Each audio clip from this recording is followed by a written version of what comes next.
Amy Felman, welcome to Shrink Wrap Radio. I never thought this day would come.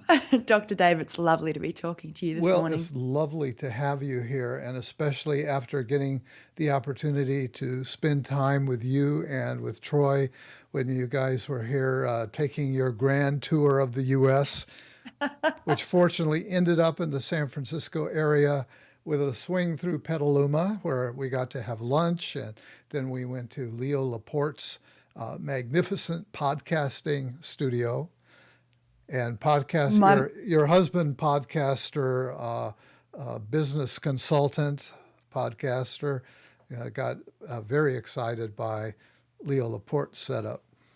yes, you'll be pleased to know that he's already found a room in his current shared working space that he's going to turn into a studio so we can film live podcasts. Oh wow, He yeah. moves quickly. Yeah, Yeah. really. Yeah, you both are movers and shakers, I must say.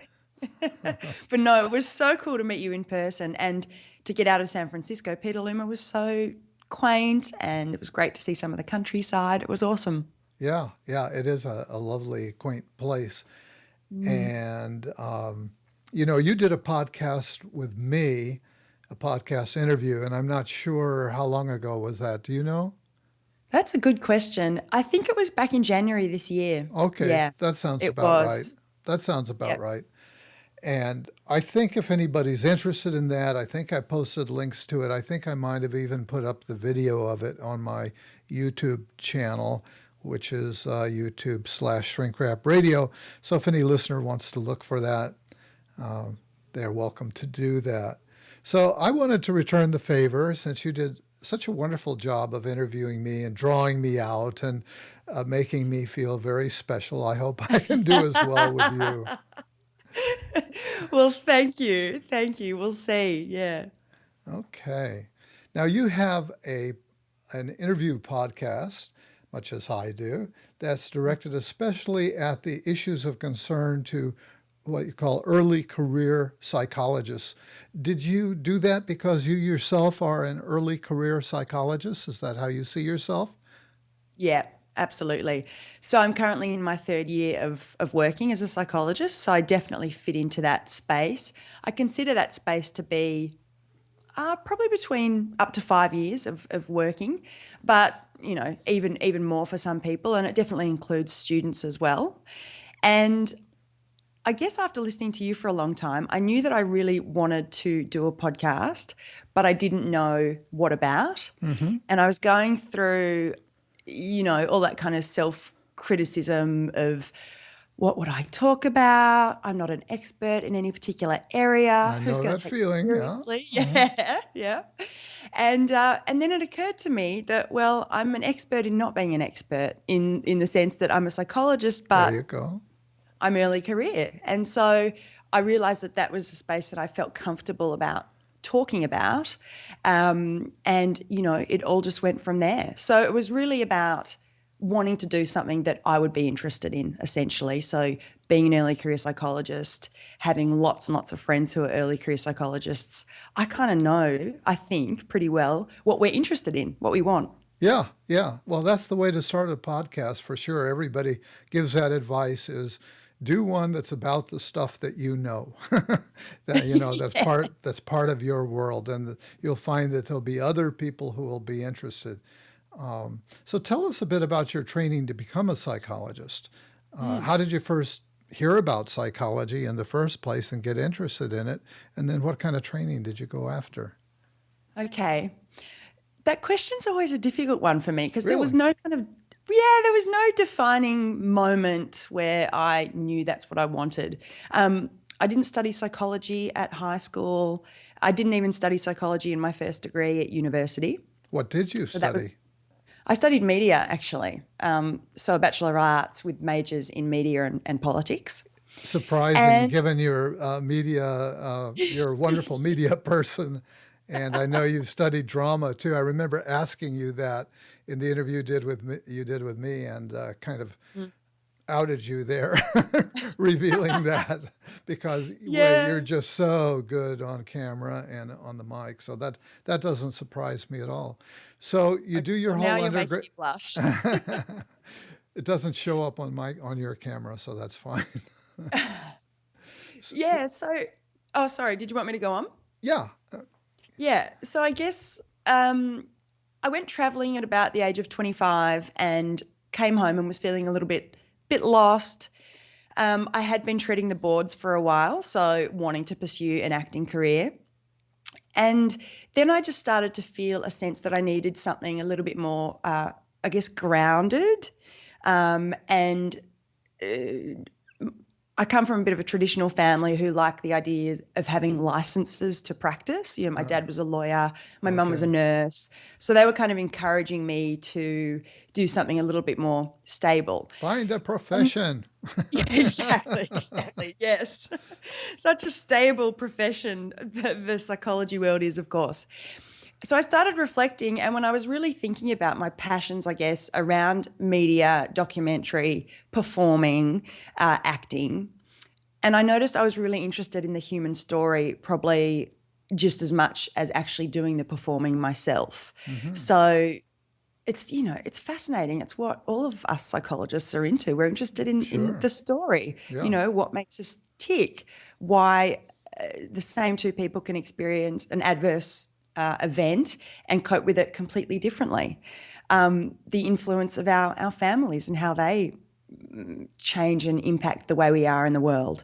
So, thinking about all those sorts of things, having a sense that I wanted to do something that would, I guess, be in the helping professions, I found out I could study psychology part time. So I Hmm. could still dabble in theatre and go back and study psychology part time. And so psychology was my plan B, and I loved it. And so it quickly became my plan A. Uh-huh. Uh-huh. And I have to ask you, had you ever had any psychotherapy or counseling yourself prior to that? Yeah. Yeah. I'm trying to think. I had actually. I had. Yeah. Would you say that was Um, an influence in that direction or not? Doesn't sound like it so far. no. I think probably the reasons why I was having it impacted me. So I think, like all of us, there's often mental health issues in our families. And so I was seeking some support Okay. for that. And, in fact, I was frustrated in this psychology sessions. Initially, this person was very, very helpful. And then I went through a really challenging phase. And I've got this really good front. I come across like everything's awesome, everything's You cool. do, yes. So what's It's behind that? yes.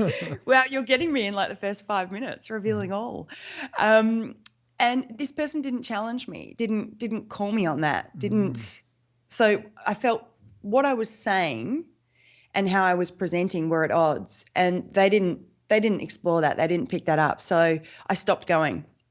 So maybe in some way that made me think about, well, what would have been more helpful? How would have I done that differently? yeah. And maybe that triggered my interest. I think also my mum being a nurse and having worked in occupational rehab for a long time. So work rehabilitation, helping people with psychological and physical injuries get back into the workplace. Uh-huh. And I think that probably influenced me a lot as well. Okay. Well, it sounds like some good learning in that session, in that in those sessions that you had in terms of having that experience of I know there's more to me than's coming out here. I want somebody who's going to help me dig deeper or help me to be more revealing. And so hopefully that's going to influence your style and your approach. And Yeah. so that leads me to wonder if you have kind of specialized in a certain therapeutic approach, one school of thought or another. Well, I'm still very early in my career, so absolutely I haven't landed in a particular sort of space. Okay. Um, at uni, we're trained heavily in CBT. That's pretty common, I think, across the board these days. Cognitive Um, behavioral therapy, in case anybody doesn't know what that stands for. yes, Yeah. absolutely. So traditional cognitive therapy with all the behavioral components. Um, And then I actually did a placement in a DBT clinic, so dialectical behaviour therapy, Yep. typically used for people with personality issues. And because of that, my first job was at a DBT clinic. So that's probably the therapeutic approach that I'm most experienced in. And I very much enjoy DBT because it's so comprehensive. However, I would say the therapeutic approach that sings to me the most is ACT, so acceptance commitment therapy. Okay, yes. I've interviewed the founders of both of those, so I have some familiarity. Maybe you could put me in touch with them. It's possible, yeah. Wow. So you interviewed Stephen Hayes. Yes, I did. Was that early on in that first podcast In series? the Wise Council. Actually, the Wise Council wasn't first. They actually overlapped, and I would do one week. I'd do Shrink Wrap Radio one week and Wise Council the next, as I recall, and kind of alternate. And I'm not sure. I'm not sure which series he was in. I'll try to remember to send you a link if it's in Shrink Wrap Radio or whatever. Okay. Okay. Yeah. So, acceptance commitment therapy to me is, I guess, kind of that basic premise of recognizing what it is that's out of your control so that you cannot change.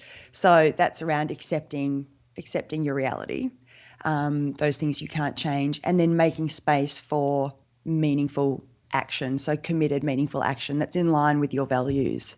And so a lot of, I guess, the psychological skills that you use to be able to explore that acceptance are mindfulness skills. That's the core of that work. And through doing that, you can drop the struggle that you have with painful emotions and thoughts and make space for values-guided action. So to me, it just makes so much sense because we spend so much time in a world of struggle within ourselves.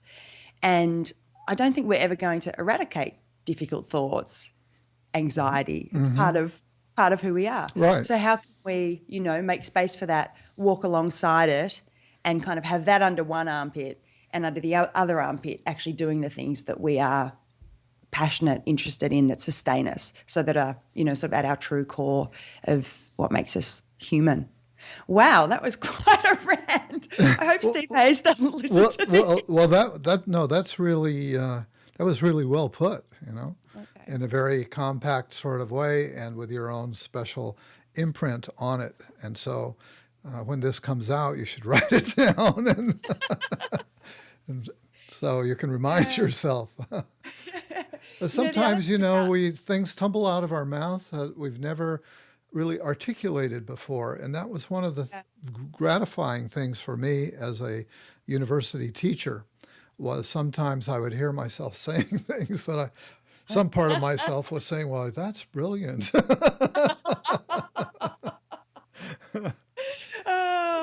And then you have to come back to the present moment as you get caught up in all that wonderful, warm feelings about how brilliant you are. Well, the funny thing is that I guess I'm a lot like you in the respect that you started with early on, is if you ask me, what do you know? Tell us, say something about, say something profound. I draw a blank. I draw a blank. That stuff for me seems to come out in interaction. I was going to say in dialogue, and I suppose lecturing isn't exactly dialogue, but at least you've got an audience. And so I've always found that I need an audience. That's why. That must be why I'm a podcaster. Oh my goodness. Boom. And that's so much about like trusting yourself, isn't it? That you do know stuff. It's that simple. Like before I was saying to you, oh no, we're doing this on video, so I won't be able to look down at some of the notes that I wrote out when I was thinking about what we were going to talk about. Well, really, it's all me. It's all my own experience. Right. It's all in here. Yeah. So you don't need any relax. Notes. Right. Yeah. Can I just say the other thing about ACT is it very much talks about the equality of a therapist and client. So it absolutely wants you to sit there and to recognize that, to self-disclose where appropriate, and to really draw on that human experience. Two people in the room, equal both human. And it also invites play. So there's a lot of experiential things that you can do in the session that, invite creativity and can make it quite fun as well. So I think for me, I find it quite freeing. Yeah, that sounds good. And you called it ACT? Uh, ACT? Act. ACT. Okay. I thought you called. Did I call it acty? I thought you did, but I might have misheard. Now, isn't it interesting? I can't help but note that you were interested in becoming an actor, and now you're doing something called ACT. That must have occurred to you before.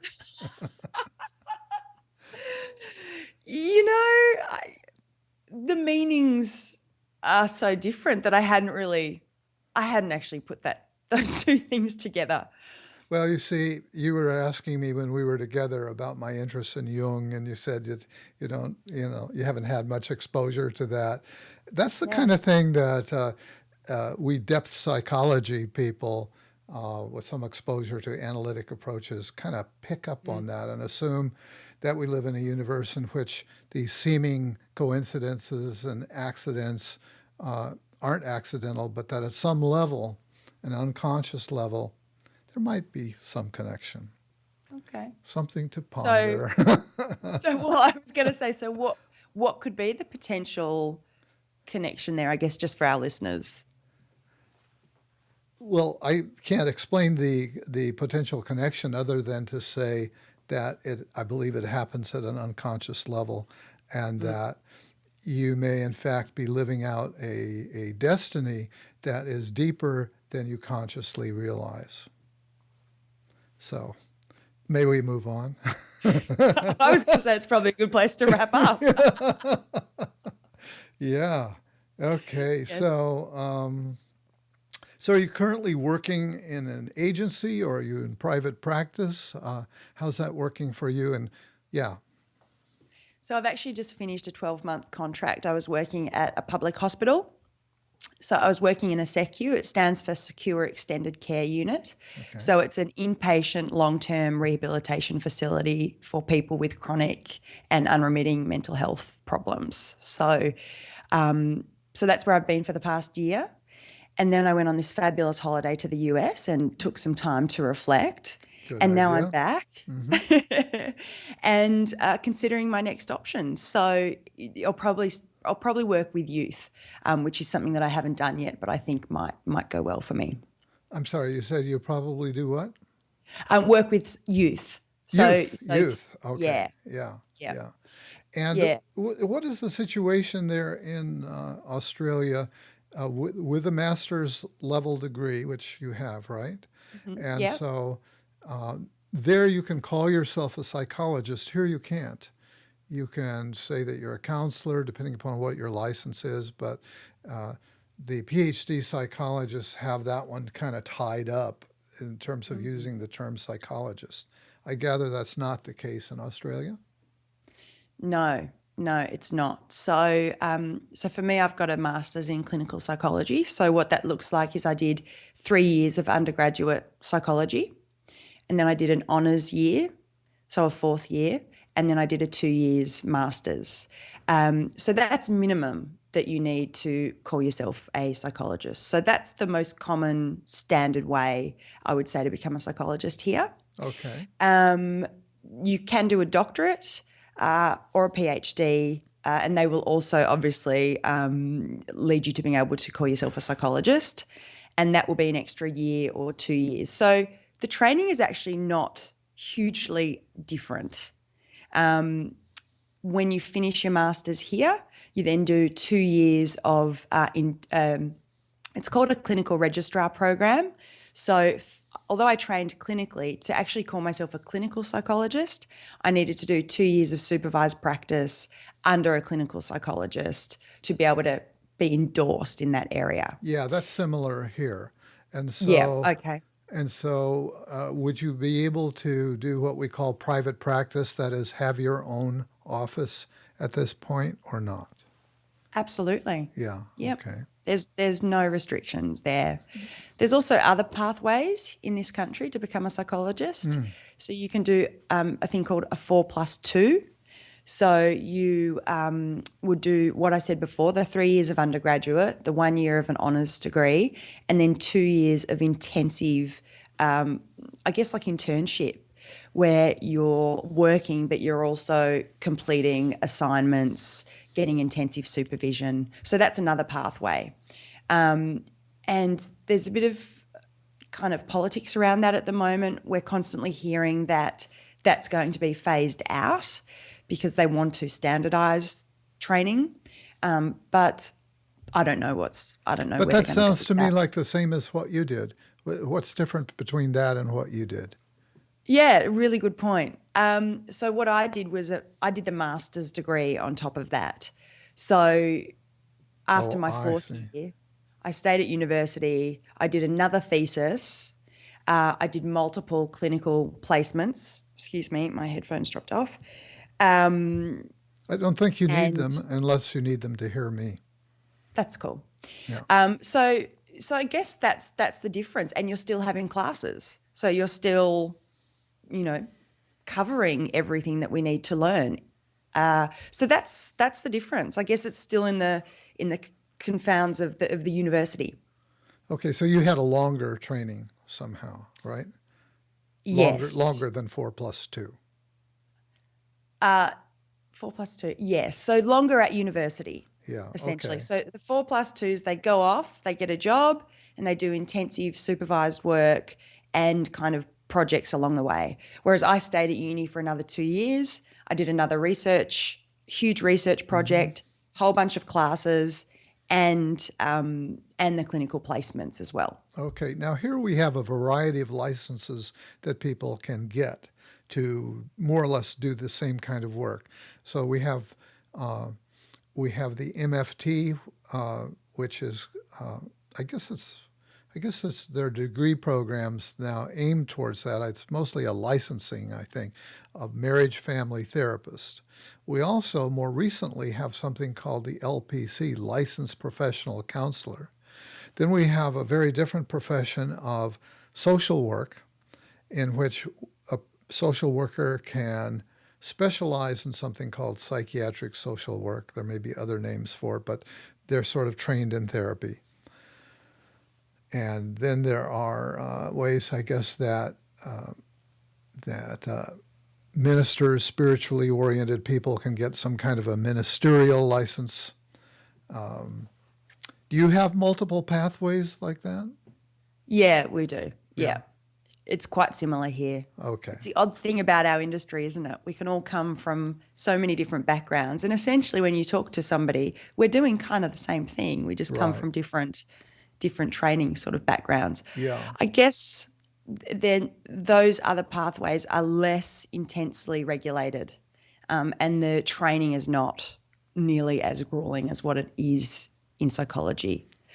Although in saying that, that might not necessarily be true. You could do social work and then go on and do masters and focus training in therapy. So Well, yeah, there's it some is. there's some perception, particularly among the PhD psychologists here, that maybe some of those other ways people are taking a shortcut or, you know, looking for a faster, easier route. I'm not totally convinced that it's inferior for those who want to really get into practice. If you're going towards university teaching, then I think a PhD totally makes sense as a requirement. The other thing that's going on here that must be going on there are people who want to do this work and calling themselves a coach. Yeah. And is that perceived as maybe an in run in some Um, cases? we're wary about coaches because we just wonder, about, for example, risk issues that present, boundary issues that present, all those sticky things that you get trained in at uni. Mm-hmm. You're not trained in as a coach, and the big promise of what I can do for you. When really you can't promise what you can do for somebody in our line of work. You need to see what presents Yeah. and what unravels in the process. So, I mean, I think coaching, it's a growing industry, absolutely. It's very popular, and I think people like to go down that route because it makes them feel like there's nothing wrong with them necessarily. So they feel more comfortable in that space. But we psychologists, there's no kind of infighting, or there's no great concerns here at this point, I don't think. Okay. And of course, another thing that's going on here, and we just touched on this while you were here, you mentioned that you met somebody who was interested in online therapy. And I'm wondering if there are any regulations in Australia that would limit that, or, what's happening around that issue there. Yeah, I feel like it's kind of underground here a bit at the moment. So I believe just doing online Skype sessions with somebody in a remote area is not considered okay at this point, but people do it. For example, you couldn't get a Medicare rebate from the government. So Medicare is our health system. And at the moment, you can get a Ours has the rebate. same name. It's called Medicare. Yeah. Oh, We copy interesting. everything from you guys. Well, be careful what you copy. Yes, trust me. It's quite nerve-wracking at times. Yeah. Absolutely, especially with what's going on at the moment. Right. But so yeah, I think there's lots of research going on around e-therapy, e-health. We obviously are a huge country. There's lots of people living in very remote areas, and it is the absolute obvious thing for us to get into. But I guess we're being a bit slow around ethical kind of guidelines of, how you actually do this. Skype is not encrypted. So how safe, how confidential is what I'm doing online going to be?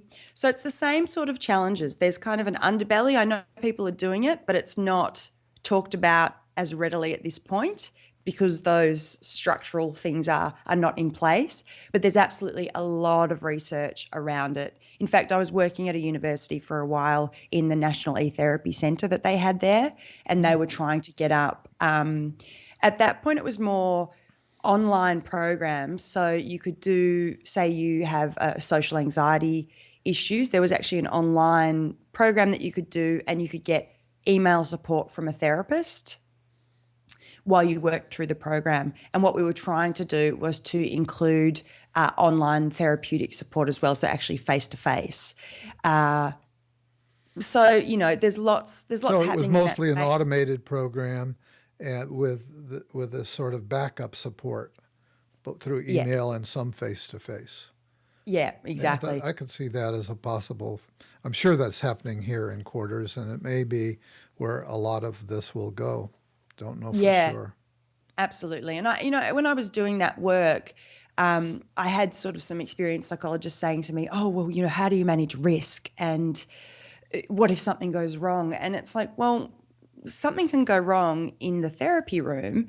You can manage risk in the therapy room potentially as well, or not. You're still dealing with the same realities, I guess. So you just need to think about that. So, for example, if you are doing therapy with somebody in a rural area, you might want to acquaint yourself with the local general practitioners, so the doctors in the area, so that if there are some concerns, there are other people that you can contact and reach out to if you need Sure. to. But essentially, the thing for me is if it's between somebody not seeking support when they need it, so it's either online or nothing at all. Well, obviously online is better than nothing at all. And, there are rural towns here that have one psychologist for, 50,000 people. I'm just pulling Yeah. those figures out of the air, Yeah, but, right. it's a real problem. Sure. It's a real challenge. Sure. So What it's about an exciting area. advertising while we're on professional issues? Are there Yeah. any limitations or guidance on the kind of advertising you can do to make your services known? Um, there are. So, look, I haven't actually run my own private practice. So I've worked within a private practice. So I haven't actually explored this Okay. terrain a lot. But one thing I do know, for example, is that we can't put testimonials on Hmm. our website, for example. Okay. And that's a real challenge because obviously coaches can. And Hmm. testimonials are a great thing. You read that somebody has had an amazing experience, learned a lot, and you go, wow, I want a bit of that. Yeah. So that makes it a bit tricky for psychologists. Um, with regards to things like television advertising or radio advertising, I have to say I've never heard it done. I haven't heard it Whether, here either, actually. There used to be much stronger prohibitions against psychologists and particularly advertising.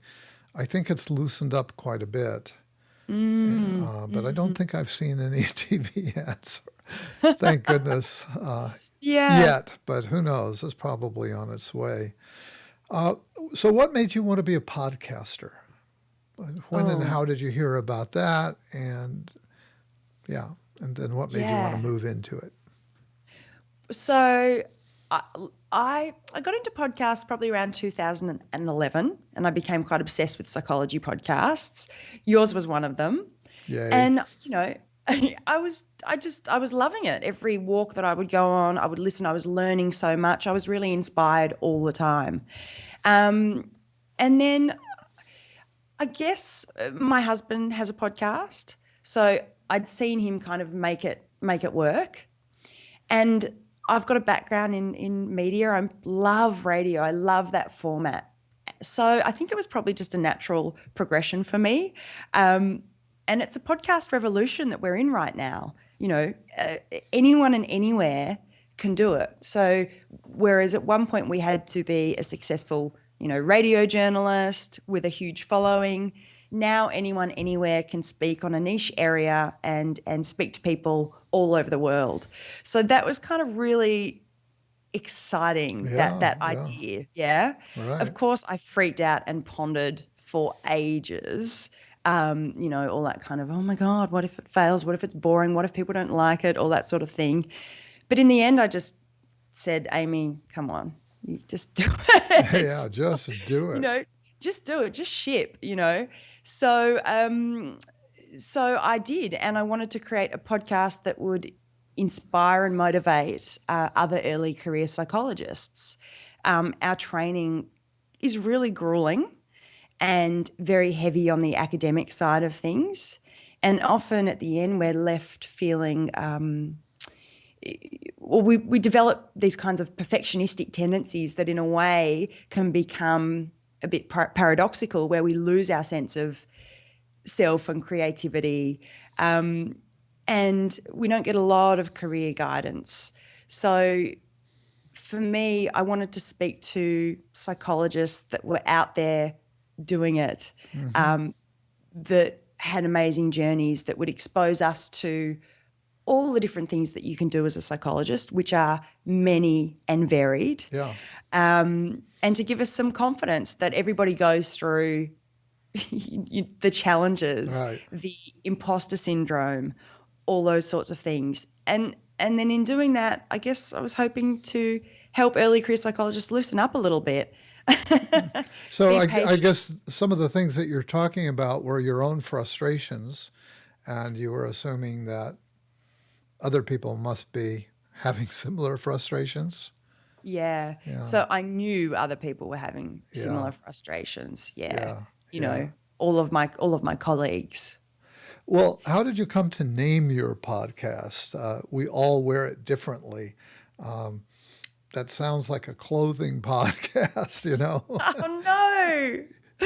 Well, Yes. yeah, I have to sort of search. Now, what's her podcast named? Um, so, how did you come to that? Mm. So one of my colleagues was in a previous role that I had was quite rude and cold and standoffish. And I was talking to another colleague about this, and he was talking about how he'd experienced this person differently. Um, Hmm. I guess a bit more erratic, excitable, um, a bit distant, but not. He wasn't experiencing her in the same way that I had been. And then we started talking about the fact that it's probably anxiety presenting itself in different ways. And then it just fell out of my mouth. I said, we all experience anxiety, we all wear it differently. And that's literally how it came out. The sense that we all wear our anxieties differently. They look different depending on who you are and who you're with. Well, that's interesting and helpful having that background. I sort of figured it was something like that. I guess I was thinking that was more in terms of psychological practice, that we all wear it differently in terms of the theory we espouse or the way that we work, which Yeah, well, certainly could fit under that umbrella as well. yeah, and that's obviously why it also fits. So, our clients wear it differently. We wear it differently. In a relationship, it looks different as well. So, Yeah. and then at the end of my podcast, I always say, wear it differently. And so I'm reminding people that whilst we all wear it differently, that's okay. That makes us unique. It can be a strength. So there's Ah, lots of things that you can draw from that. yeah, yeah. Yeah, I can hear it as I can hear multiple levels in it now, as the way you announce it at the end is like an injunction to be true to yourself, maybe to wear it. Absolutely. Yeah. Absolutely. And at the beginning, I'll say as well, let's see how we all wear it differently with Dr. Dave. So Oh, all yeah. those. Here's something really different. Yeah. Okay. Yeah. And how did you decide to go with the interview format? There are a lot of podcasts out there that are not based on interviews, but are either people holding forth on a topic that they're interested in, or they're spinning, I was going to say records, but records, I guess they're making a comeback. That'd be nice and easy. Just kicking back and spinning Yeah, records. yeah. That'd be a lot less work for us, wouldn't it? Well, Just before I answer that, I just was interested. Do you like the name We All Wear It Differently? Like, although it was kind of a bit weird for you, has it, have you kind of caught on? yeah, Are I you think so, comfortable with it? particularly after this conversation. I've come to, as much as I'm enamored with shrink wrap radio as a name, Yeah. uh, I have come to realize that a limitation is that the word psychology is not in there anywhere, neither psychology nor psychotherapy. And when people go online to do a search, they're going to use terms like psychology or psychotherapy to get at the kind of content that I'm trying to discuss. So, Yeah. Yeah. so that's something I've thought about, but I'm not going to change the name. Yeah. And I've had people But I suggest, did add it to in my feed. There's actually sort of a longer name that does have psychology, psychotherapy stuff in yeah. it, kind of a phrase that hopefully people will discover if they're searching. Yeah. So you just flood your website and all that other content with those words, and then hopefully people will find them. I've had people suggest I change the name as well, but like you, I kind of love the name, Yeah, yeah. We're like Well, in a relationship now. it tumbled out of your mouth and out of your brain, right? I In just the keep reminding interactive myself that, process. Yeah. yeah, exactly. And what was Google?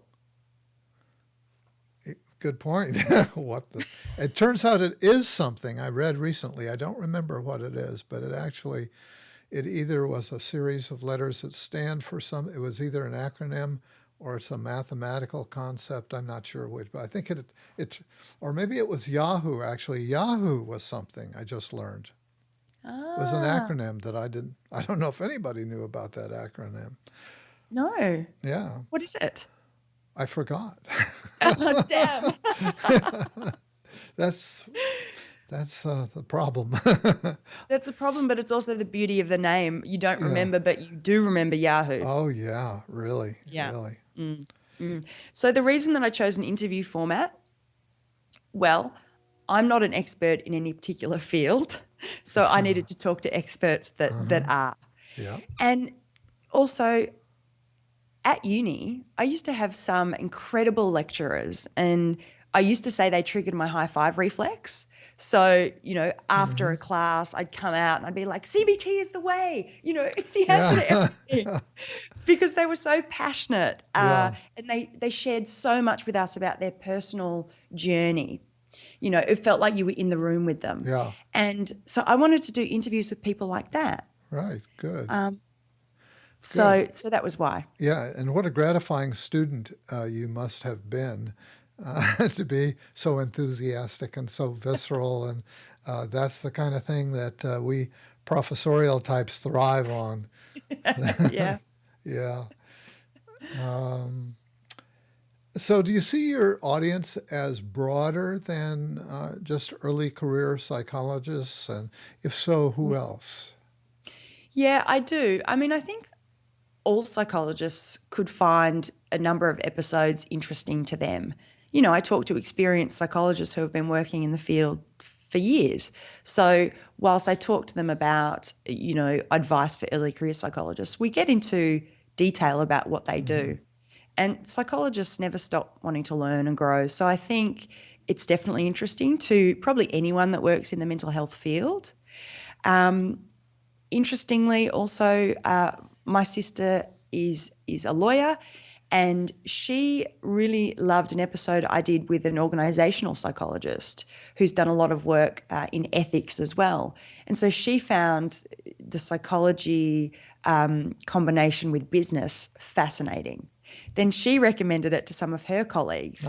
They found it, and they found that kind of boring because they don't like HR at all.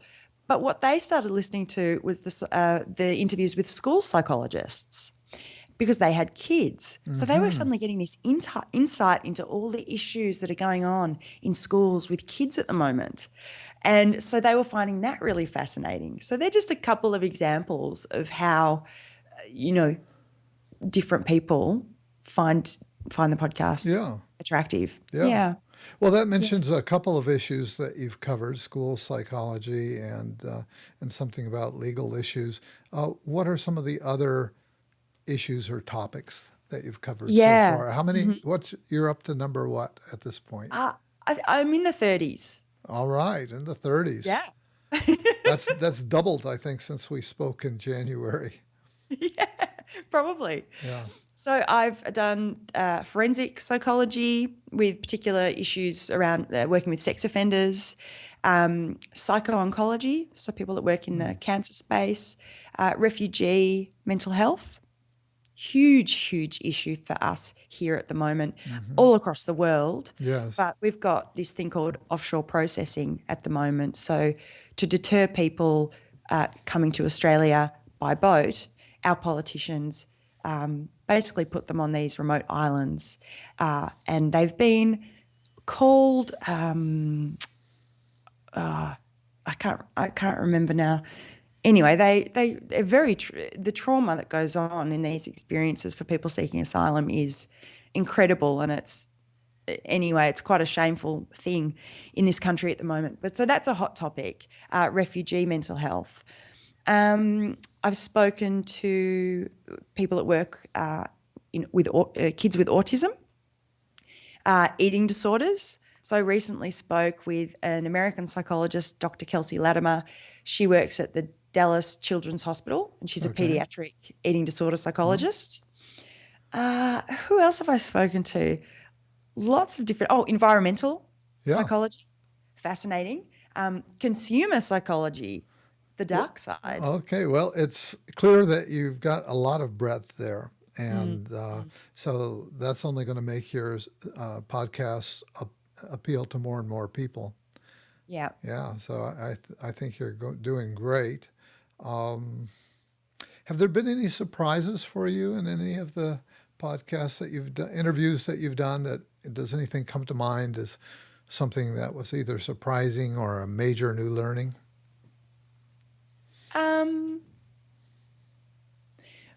I'd have trouble with that question too if you asked me to pull it off the top of my head. But well, I guess I did think about with the consumer psychologist. I did consider consumer psychology as a bit of the dark side of psychology.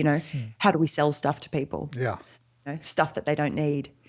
But you can also use that for great good around social change. Understanding action around climate change and what's holding people back in those areas, or great Yeah, great. So, for example, we have every year a thing here called Mental As. So it's part of the Australian Broadcasting Corporation, and they do 2 weeks of just mental health television. So again, that's to understand how the consumer is receiving that kind of information, putting it out there for the public is Sure. really interesting. So that surprised me.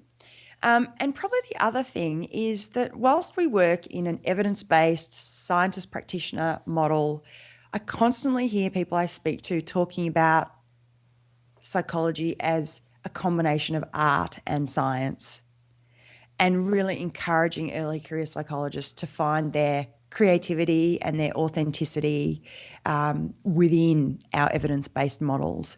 And that's been really beautiful for me to hear a lot, and very freeing. So that surprised me. Yeah, well, actually, one of the things I wanted to ask you, and maybe you've just spoken to it, is what your advice would be for early career psychologists. You, as a veteran of 5 years at this point, what Three. would what would be your advice to new Um, people? I wrote a couple of things down here, but I can't seem to see the notes anywhere. Um, Listen to this podcast because it will Yes. it will open your mind. It will expose you to all the incredible things psychologists are doing, and it could actually change your career trajectory. And I really believe that. So that's one thing. The other thing is, early on, I think, try on different hats. So don't feel like you need to pick a specialty area early, and just stick with that. I think it's really important to try different things, try private and public mental health if possible. So get that variety. Be patient. When we finish uni, there's this real pressure to feel like we're an expert in what we're doing, Mm, and it's just not possible, hmm. and it Right. can be really stifling. So chill out, be patient, work to your strengths. Don't try to be something that you're not. So for me, I think I've made a lot of choices trying to be something that maybe I'm just not. And as I'm identifying what my strengths are, I'm feeling a lot more relaxed in this space. Yeah. So, and I guess the other thing is get great supervision, of course. Everyone says that. Even if it's expensive, it'll just make or break your journey as being one that is pleasant and enjoyable versus one where you feel constantly daunted and nervous about what you're doing. Yeah. I think that's great advice, and that's probably a great place for us to wrap it up here with that, Yeah. that wonderful summary there. So, Amy Felman, I really want to thank you for being my guest today on Shrink Wrap Radio. Dr. Dave, it's been a pleasure. Great to talk to you again.